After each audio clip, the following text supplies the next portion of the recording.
The real story behind America's greatest heroes, unsung legends. The forgotten heroes of the Wild West. In the heart of America, where the sun sets low over the prairie, and the wind whispers through the tall grass, there are tales untold. Hidden deep within the folds of time lie the stories of forgotten heroes, those whose names didn't make it into the history books but whose legends lived on in the souls of the land they helped shape. These are the true stories behind America's greatest heroes, the unsung legends who walked the wilds before the nation even knew what it was becoming.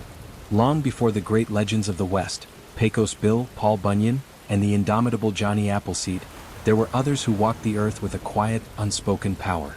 Among them was the fearless, whistling warrior, a name spoken in hushed tones in the camps of settlers and whispered by the winds in the trees. Some say he was born of the earth itself, a figure bound to the land's untamed spirit, an outlaw and protector of the wilderness in one. The whistling warrior's story began at a time when settlers first dared to cross the Great Plains. As the country stretched its limbs from east to west, few were prepared for the dangers that lurked in the shadows: hostile native tribes, wild beasts, and the ever-looming presence of bandits seeking to rob and destroy. The settlers were frightened, but none were more frightened than a small village nestled in the heart of the Kansas Territory. One cold autumn night, the village was attacked. Bandits, unseen and swift, crept through the night, burning homes and taking what they could carry.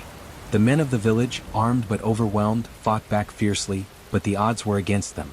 The sun had yet to rise when the first light of day broke through the smoke. The bandits had taken everything, leaving only destruction in their wake. But they had underestimated the whistling warrior.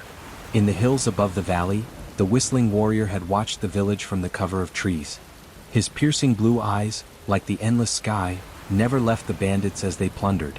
And just as the bandits were about to leave with their spoils, a sound rose from the mountains, a sound as eerie and strange as the howl of wolves, but unmistakably human, a high-pitched whistle that carried through the night air.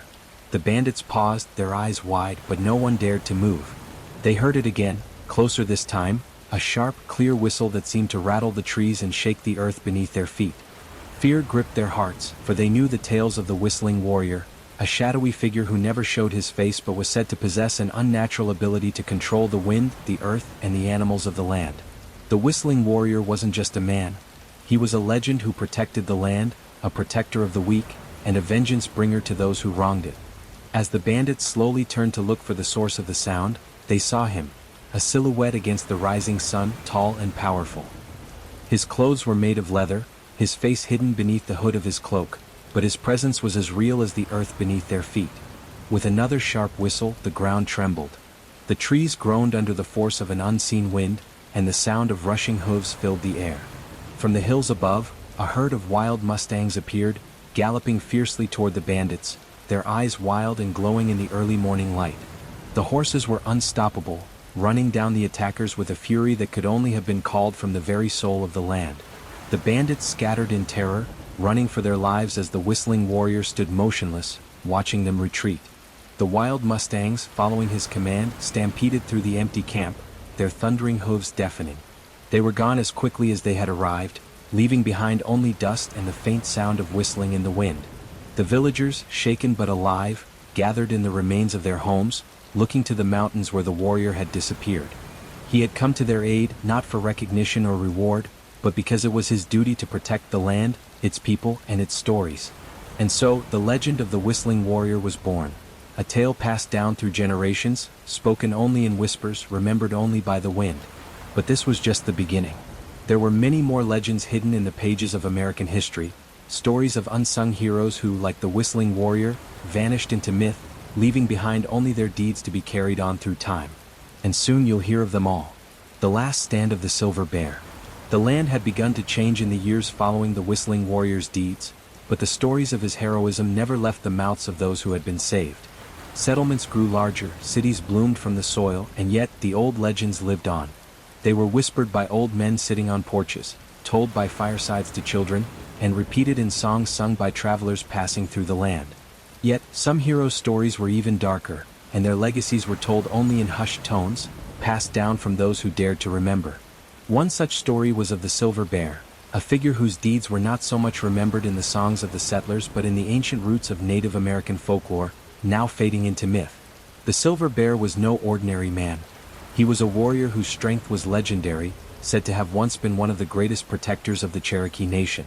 But his story was not one of honor alone, for the Silver Bear had a dark, unspoken history that intertwined with both the land and the spirit world.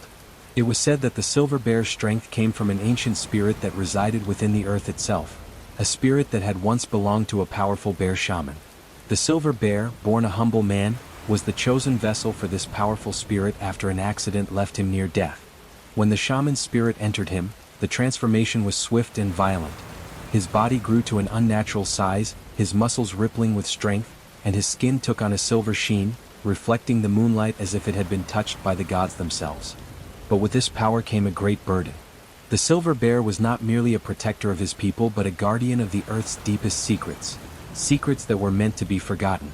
And as he grew into his new identity, the Silver Bear realized that his role was one of balance, a balance that had been disrupted by the greed and encroachment of settlers into sacred lands. Though he had once fought beside the settlers during the wars with rival tribes, he now stood against them, for they were pushing further into the wilderness and desecrating the sacred places he had sworn to protect. One fateful winter, as the settlers pushed deeper into the forests of the Smoky Mountains, they stumbled upon a forgotten village, long abandoned by its native inhabitants. The village, overgrown with ivy and shrouded in mist, had been the home of the last of the ancient bear shamans, and the settlers, unaware of its significance, set up camp there. But that night, as the settlers slept, the earth trembled, and the trees groaned with a sound not heard for centuries. The Silver Bear had returned. He appeared before the settlers as a shadow in the moonlight, his silver form glowing like a creature from the very stars. His eyes burned like two molten orbs, and his voice, deep and echoing, called forth the winds that howled through the mountains. The settlers awoke to the terrifying sound of cracking trees, the ground beneath them splitting open as if the earth itself was angry at their intrusion. The Silver Bear, now fully in the spirit of the ancient shaman, was not there to destroy them but to warn them. He spoke of the sacredness of the land, of the deep roots that connected the mountain, the trees, and the creatures that lived there. The settlers, terrified but awestruck, heard his words and understood his power, but they also had their own desires. They were determined to take what they believed was rightfully theirs, and the legend of the Silver Bear was too wild, too unexplainable for them to respect. In the early dawn of that fateful morning, as the settlers tried to flee, the Silver Bear made his stand. He summoned the ancient spirits of the mountain, and from the ground rose the very creatures of the earth, great wolves, hawks, and even the mighty bison, each appearing from the fog with eyes that glowed like fire. The battle that followed was unlike anything the settlers had ever faced. They fought with all their might, but they were no match for the raw power of the Silver Bear and the spirits he commanded. The settlers retreated, but not without leaving a mark of their own. The Silver Bear's final act was one of sacrifice. As he saw the settlers scatter, he whispered a final incantation to the winds, sending the spirits back into the earth to rest. His strength, once a force of nature, began to fade. His body, now silver and glowing, collapsed to the ground, and the mountain fell silent. Legend says that the Silver Bear's spirit still resides in the mountains, waiting for the day when his protection will once again be needed.